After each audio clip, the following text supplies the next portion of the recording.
Cap rate. It's the most quoted number in commercial real estate and the most misused.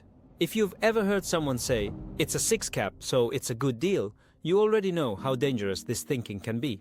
In this video, I'm going to explain why cap rate is a trap and what smarter investors are actually using to make better decisions. Let's start with the basics.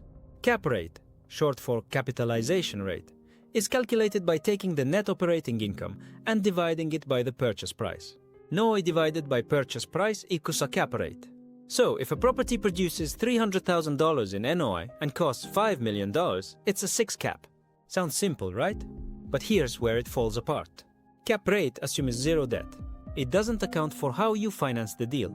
And that's a problem, because financing changes everything. Let's take two deals. Both are 6 caps, but one is bought all cash. The other has a 7% interest rate loan with 25% down. Your return on equity? Totally different. One could cash flow $100K a year. The other might lose money every month, even with the same cap rate. Next issue. Cap rate says nothing about your total return. You could buy a 5 cap in a growing market, renovate it, push rents, and sell at a 6 cap 3 years later, and make a 2x multiple on your equity. Or you could buy an 8 cap in a dying market, sit on it for 10 years, and barely break even after capex.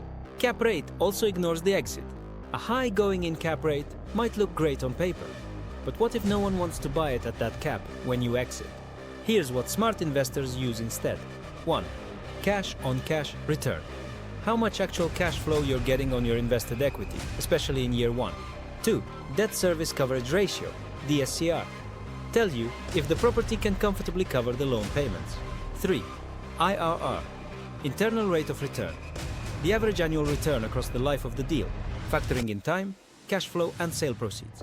4. Equity multiple. How much total return you get on your equity. A 2x multiple means you doubled your money. These metrics actually tell you how the deal performs.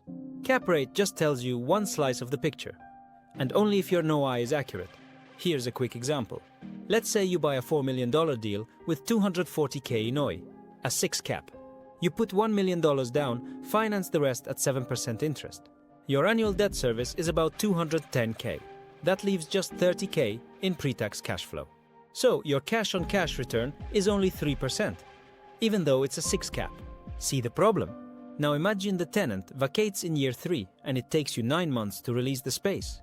Suddenly, you're in the red, even though it looked great on paper. The lesson? A cap rate doesn't tell you the whole story.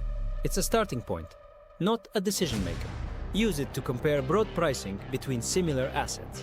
But when you're underwriting, go deeper. Cash on cash, ERR. Equity multiple, DSCR.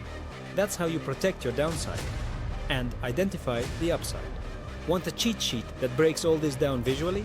Follow our Instagram for new tools. And subscribe if you want no-fluff CRE education that actually helps you invest smarter. I'll see you in the next video.